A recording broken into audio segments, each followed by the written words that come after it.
intersection of good drinks, good music, and good times. This is Hops and Spirits Bar Conversations.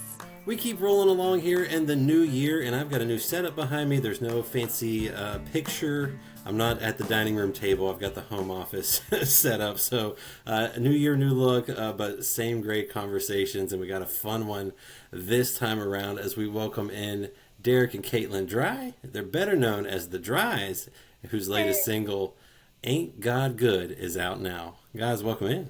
Yeah, thanks for having us. Yes. We are ready. Post-Christmas year.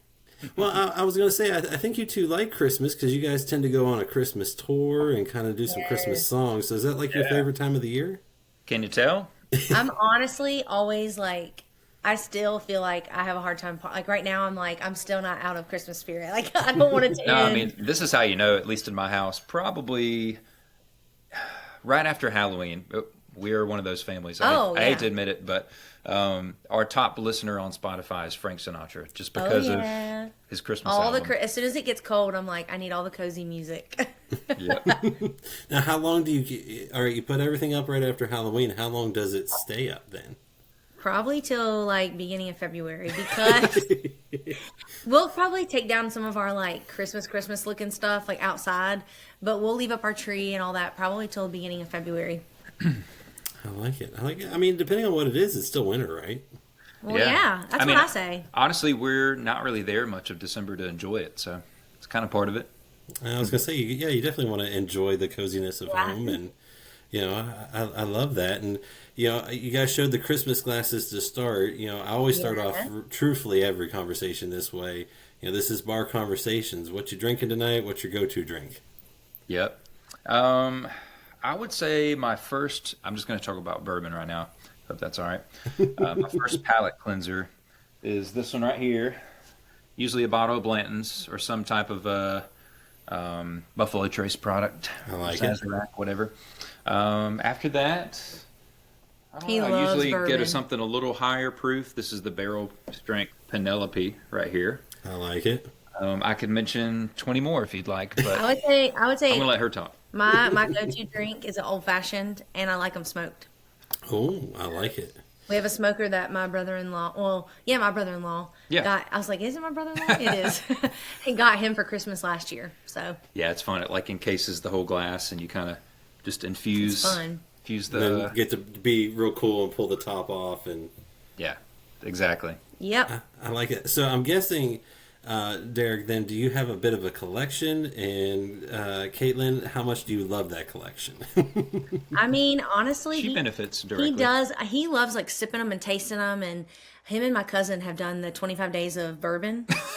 And wow, it sounds so bad. No, but it's every night. It's not even that. You're tasting them and trying to guess what they're made of. And I think that's super cool. Like it's really truly a hobby for him. It's with a group of guys. We have 24 days of Advent like bourbon, which I know is a oxymoron there, but at the same time it's like little 1 ounce pours, so we'll pick a day out of the week and we'll just use day 1, 2, 3, and we'll try to taste what we taste and guess what we taste and all that, and he's responsible, so I'm good with that, and I like bourbon too, so I like it. I've got a little 15 stars, a little timeless reserve 13 a year, so nice little nice. That looks good. Now, do you guys have, like, when you go on tour and stuff, or do you have a little rider that, you got to get a little bottle with something, and do you always have something on stage with you? Yeah, well, we try to, like, limit how much we drink before a show, but, at our shows, they do usually include a bottle of tequila and a bottle of whiskey. Mm-hmm. We have them in order of preference, so it's not too bougie, you know what I mean? But yeah, it's nice to have that, that way we know what we're getting and we can kind of make our own little drink after the show. Yeah. So I like it. And I feel like any of those drinks would be great right now. Like I said, in Lexington, we got a snowstorm rolling through. You guys down in Nashville here soon will have one as well. So keep you warm. Gotta keep warm, buddy. Yeah, exactly. And we're going to get to a little bit later the song I talked about. I think involved maybe a conversation that started with a little bourbon, but before all that, is it true after your first date that both of you texted your friends and said, this is the person I'm going to marry. Yes. It is true. Yep. And those friends were actually dating each other at the time. Yeah.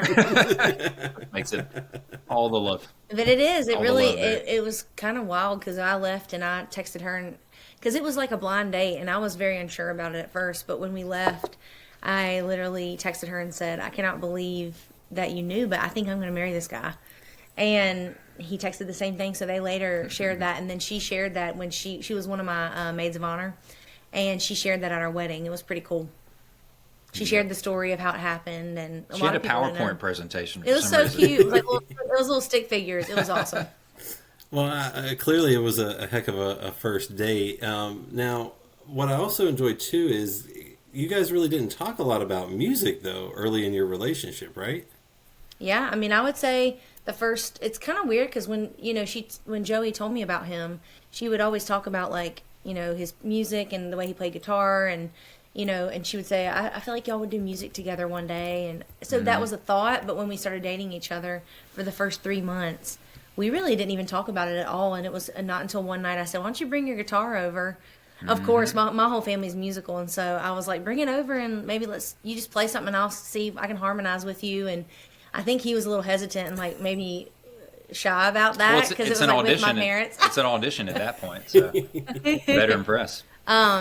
But then after about 3 months is when we were like, okay, like we started talking about music and then started playing shows. So Yep. I mean, really before then, I was in college, finishing up my marketing degree at UNC Greensboro. I worked at the UPS store, and when I got off work, I would just come over to her house and bring the guitar, and yep. rest is history.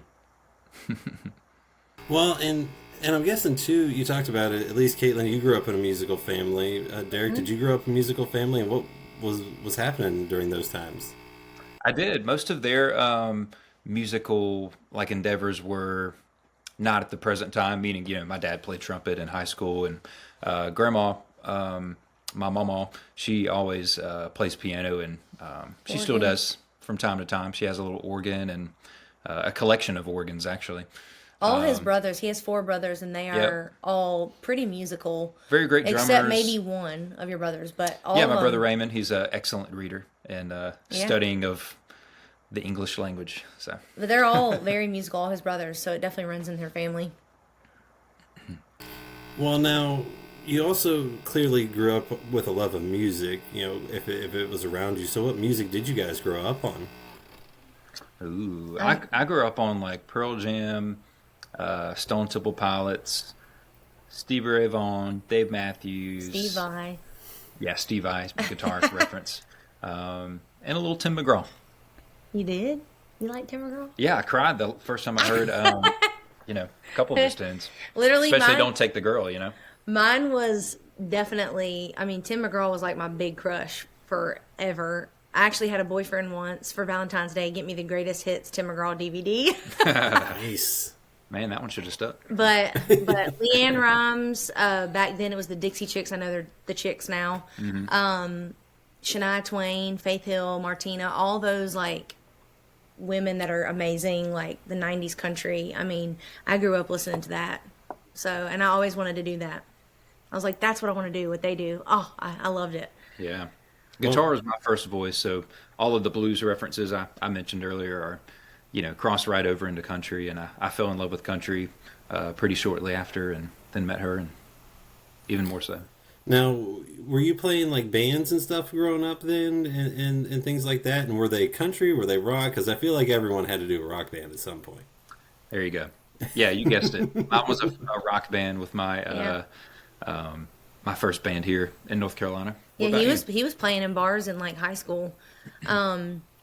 I didn't really have a band in high school or middle school, but I always wanted to do music. So back then I would use backing tracks, and that's how I did our talent shows. But I was the kid in middle school who would tell my friends I was going to tour and do shows, and they were all like, okay, back then it was okay, cool. And I'd be like, Miranda Lambert and all these people that I loved, I would say, that's what I want to do, and I'm going to do it. And so I always was singing the national anthem at something, or singing in a wedding, doing the talent shows, any kind of talent show that was available. I was like, I'm going to do that. I'm going to try out for it, So definitely doing that. Well, and you mentioned, growing up in North Carolina, both of you grew up there. What was it like, or what impact did, growing up in the Carolinas have on y'all? Because, there's a weird mix of music. You get down to the beach, it's a little different. The mountains, everything it can be a little different. I mean, I would That's a good say, question. yeah, that is an awesome question. I think for me, growing up, in the South, music was the center of a lot of my hangs with my friends.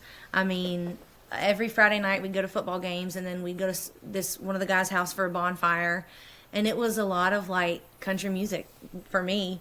And riding in the car with my friends in the summer, and we'd blare the music, and it was all of the stuff. And like, so now we hear stuff, and I'm like, oh my gosh, like it brings back memories. But I think for me, that plays a lot into our songwriting now, like the way I grew up, and hanging out with friends, and just like experiences in life, being from a small town. I think that plays definitely a big part in like our songs now, and our Totally. heart behind what we do, and keeping it like rooted, like in our roots and where we come from. Yeah, I mean, other than the blues that I mentioned, I was a band nerd from middle school to high school, so basically just had a pretty diverse group of friends in that sense, where they were into all kinds of stuff. So yeah, country was definitely in there, and especially associated with Bowman Gray Stadium and some other country venues, and we just loved getting into different music growing Yeah. up. Now, you talked about a little bit into your relationship, you two decided to kind of, harmonize, see what would happen. When did you really decide to be a duo on a stage and give that a try? Oh man. Well, our first gig together was a funeral, right? Yeah, I mean, and it was someone in his extended family. They're not together anymore, but his dad's ex-wife, someone in her family had passed away, and they asked us. They said, "Hey, Derek, like your girlfriend sings. Why don't y'all sing at the service?" And so we did, and that was the first time when we sang together. I was like, "Well, that's cool. Like we know where each other's going without talking about it." Yeah. But then for a couple of years, like I had already had a band out, like when I graduated high school. And so he kind of just joined the band playing guitar, but he would sing a lot of the songs with me. And I think we had talked about it back then, but it wasn't until like being in Nashville. Yeah, we writing really songs. like writing songs and getting and realizing and like finding our like path and our character and like exactly what we wanted to say in our songs and our brand and all of that. I was like, this is a duo. Like I mean, there's so many great solo female artists and male, but there's not a lot of duos, and I feel like God put us together to do that for sure. So, and it really is cool, like the way we know where each other's going in a live setting, especially without talking about it. Like we can just kind of follow that, and it just always goes well for some reason. Yep, it We've was had to always work natural. at that, but it has always been natural. Well, and then too, like you guys said, you've been able to do this for a little bit, and you guys have been married for a little while as well. What's it like balancing being a duo on and off stage? Oh yeah, the number one question. It's great. It's great. It's fun. I mean, It's honestly, fun. it really is It's the most perfect. No. It's the most rewarding part of what we do. Being able to annoy each other all day and then ask what you want for dinner and calm down, and like I just feel like we really honor each other at the end of the day. And I don't know, we realize that we see the world completely differently, and that we both want the same results. So Yeah. we just naturally collaborate and don't take it too personal most of the time. Well, we both Yeah. learned to like give and take, like realizing that my ideas aren't always the best and his ideas aren't always the best. So we have to like compromise on those things and just sometimes just be like, all right, like I'm just going to trust you on that, Yeah. And we have learned to be very, very, very honest with each other. And so we're pretty brutal honest about different things. Like if we're feeling something, we share it and then we move on. So Yeah, I think timing wise, getting that out on the front end, we don't really sit with a lot of frustrations. I mean, I'm sure every couple does. We're definitely not perfect by any means, but we try to just get those things out of the way on the front end, and I feel like we just do, or all the better for it. Yep. Now, the duo name is the Dries, which is how you would say the family name. Was there ever any other thought of a name for you two, or was it gonna be the Dries? Honestly, We sat long and hard to think of other Yes. band names, and I feel like we had one name that we kind of sat. What was it? Do you remember? I don't remember. We would must not have been I good know, it enough. must have been. Honestly, we literally thought of just Derek and Katelyn, but we were like, that's so lame. Like, that's just our names. No. Dries has a little twang to it, kind of built in. If you say it with a little bright, tweak in it, it definitely is a little more twangy than our other ideas. And it was like, well, that's who we are. So, Yeah. Hey, it works. It's who you guys are, and you guys have been making some great music. You know, along your journey, you were on The Voice in 2022, but if I remember reading correctly, that wasn't the first time you were asked to be on it. So what kind of made y'all decide to say no a few times and then yes, for that season? Yeah, that's a great question. I mean, I had someone that I look up to once say to us that with any decision, you should always follow peace. And I thought you were going to say something else. Oh, really? I'll tell you afterwards. Oh, I know what you're going to say. But that was before I even knew that saying. Both are true. Both are true. But yeah, she had always said, like, follow peace with everything. And if you don't feel the slightest bit, don't go with it. Yeah. And not that I think it was wrong or anything, but we, both just felt like neither of us just felt like, yes, we should do this. But the third time, it was kind of weird. The week before, we were getting ready for the day. And I remember just thinking, like, oh, I wonder, I said this out loud. I was like, I wonder what it had been like if we would have done The Voice, And we just kind of moved on with the day. And I was like, I think that would have been really, like, just to see what would happen. And then the next week is when the guy reached out to us, Michael, one of the talent, agents, I guess, scouting people out. And I honestly was like, that is too much that is not even a coincidence. That is literally, that's crazy. So I was like, I just feel like it's the right time. So I was like, let's just try it and see what happens. And we did. Yeah. And with those kind of decisions, it really is either a hell yeah or a hell no. And I feel like that's another version of following that internal, radar, Well, and it worked out for y'all. You ended up on Team Blake. What was it like being on The Voice? I've gotten to surprisingly, when I was looking back, I was like, I think your season, I've now talked to several folks, including someone that beat you guys in the first round, Bryce. All right. Yeah, he's a buddy, man. Awesome. He enjoys a good bourbon too. I believe Jay Allen was on that season. Got to chat with him. So he was. Yep. So you guys get to be around a lot of cool people. Yeah, I mean, honestly, that was the best part of it was getting to know so many of the other contestants and just being like friends with them, because that's who we hung out with for a month and a half, or when we were there each time. And those relationships have lasted, the ones that we became close with, and just to see everybody's careers and journeys kind of evolve as the years have gone by. It's been really cool. That's been our favorite part. But I mean, we loved it. I think we went into it knowing that, like, we know who we are, and so we're just going to go in and be ourselves and see what happens. I think going in with that mindset really helped us, like, be at ease while we were during the process. Of course you have nerves, but there was an ease to it. All the contestants are so different, in my opinion, that, there's not any use in comparing from a, is he better than me type thing or whatever. So we just had a good time making friends, and I think most everyone else did too. Yeah. Well, and fast forward a few years, you guys are still making some new music. This past year, you put out an EP called Dear Heart. What was it like releasing those songs? Because I know that was a lot that had happened to y'all in the last few years that led up to it. Yeah, that's definitely the most, I would say, introspective EP of ours, and it really cuts deep. And so if you're a Dries fan, definitely those are the deep cuts for sure. Yeah, And I mean, we're proud of that. To me, like, when we release a body of work like that, we, that whole EP tells a story from start to finish of, like, hope, or of loss leading to hope. And, I think that that's what we want to do with our music, is we're going to have the songs that are fun, like Day Drinking and, like, Raising Beers and Hallelujahs. But then we're going to have the songs that were from really hard times in our life, because I think, music's always been healing to us. So that's what we want to do for people that listen to us, is have songs that meet everyone, like all sorts of people, all walks of life where they are. And I think, Dear Heart is that. It's like, it literally is. That's why we named the EP Dear Heart, because it was like looking into our heart for a period of our life. Well, why was it so important for y'all to kind of put those songs out and kind of share that difficulty that you guys experienced?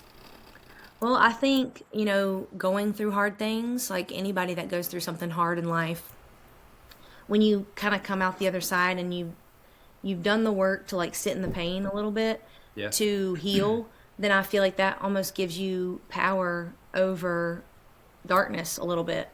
And I think it's super important to be real and transparent with people, because in a world full of everyone trying to be whatever, I don't know, whatever it is, like, Sure. I think it's incredibly important to be honest and real with who you are and what you walk through, because not everybody, everybody that follows us and listens to our music is going through something all the time. Like, at different times, there might be someone that is going through something and life is great, or there might be someone who just lost somebody. And I think a lot of our followers, in a lot of the world, is just going through hard things, especially now with just the way everything is in the world and so much right and wrong and left and right and all the things. And it's like, I think it's important just to be transparent about what you've gone through. Yeah. Because when you do that, nothing's in the dark anymore. Then you put it out and it comes into the light, and then you can heal and you can help others with what you've gone through.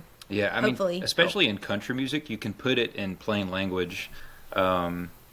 And, sometimes it doesn't come out exactly that way, but I do feel like in our genre and the way we write songs, it just comes out as if we would speak a sentence or whatever. And I feel like putting in that plain language is really a great way to relate to other people with those times. And I was going to say, did you guys get a lot of feedback like that? Because I'm guessing there were a lot of people that were like, "Oh yeah, hey, this is what I'm thankful to see myself in a song like this." Yes, I Yeah. mean, like, a little longer. yes, A Little Longer was the song. I think that was the single off of that EP.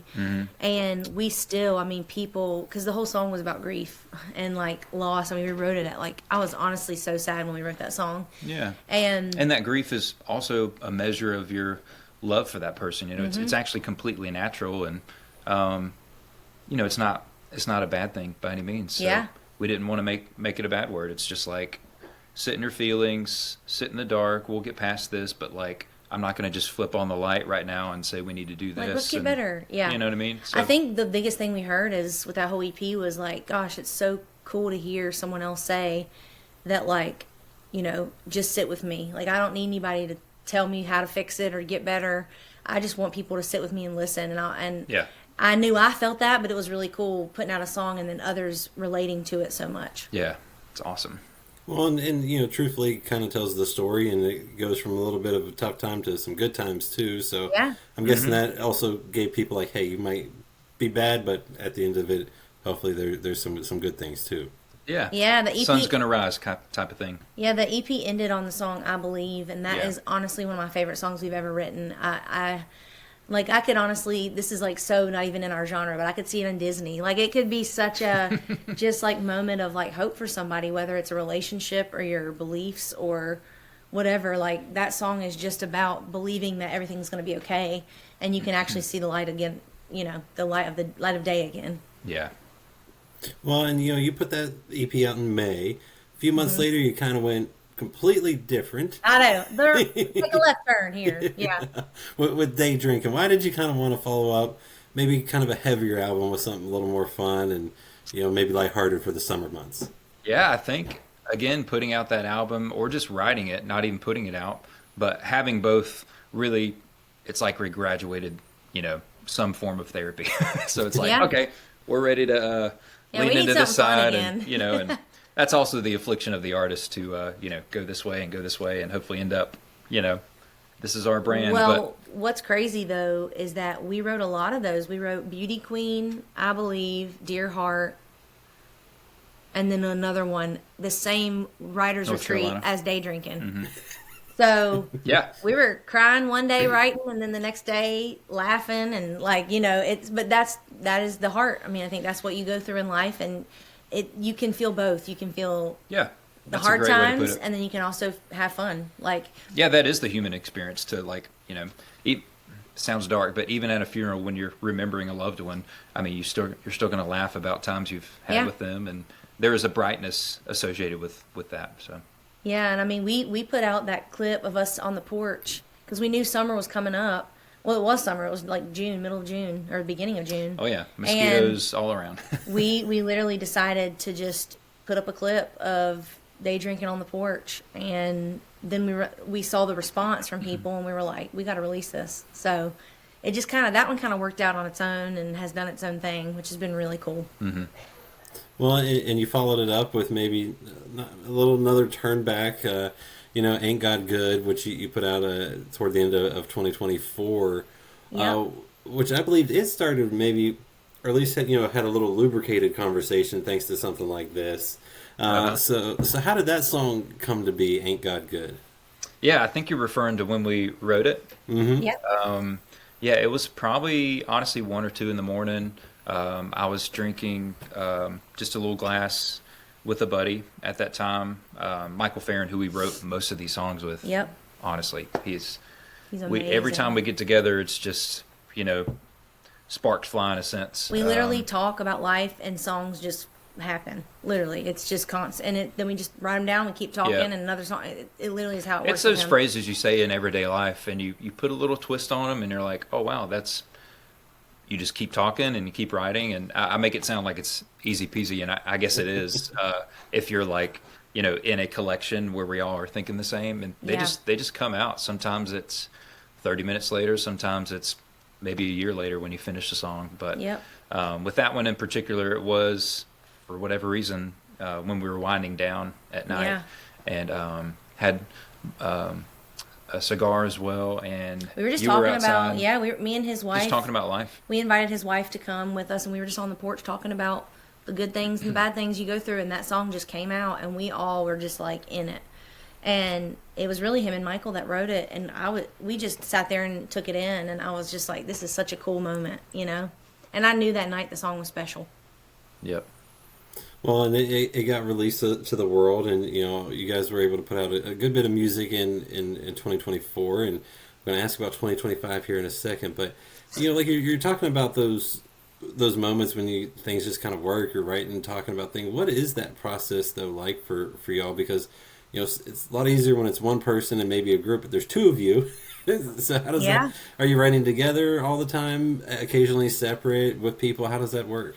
It is occasionally separate, but a lot of our stuff that we write together. It's her and I, and usually one person, another writer or 2. Yeah.